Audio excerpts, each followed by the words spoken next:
तो भैया लोग भीषण लू के बाद अब फिर आंधी बारिश 28 मई से बदली मौसम और 19 मई के बहुत बड़ा खतरा बाटा। 19 मई से यूपी में आंधी बारिश के दौर शुरू होने के चेतावनी दे दहले बाटा सरकार।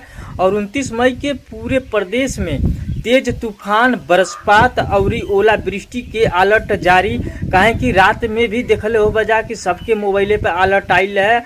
और यार कितना तेज तूफान रहल, कितना जने के मकान उकान सीट उट उड़ गई है। तो 80 किलोमीटर प्रति हावस के रफ्तार से आंधी जो है ना वो चली। और 27 मई तक पूर्वी यूपी में भीषण लू और सेवर हाट वेव का जो है कि कहर जारी रही, यानी बहुत ज़्यादा गर्मी रही। 28-29 मई के पश्चिमी और यूपी के कई जिलों में गरज चमक के साथ साथ बारिश होने के बहुत भीषण संभावना बा। आईएमडी लखनऊ के जो है कि चेतावनी मौसम विभाग जो है अचानक ले सकता है।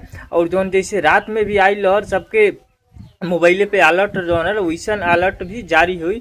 और एक बाद में भैया देखो डीजल और पेट्रोल के लेके लगातार जो है कि ना बढ़त जाता है रेट। काहे कि डीजल जो हो गए 100 रुपया और पेट्रोल हो गया 116 रुपया। काहे कि मतलब 11 दिन में ही जो है कि 5वीं बार जो है कि ना डीजल और पेट्रोल के दाम भी बढ़त जाता है यार।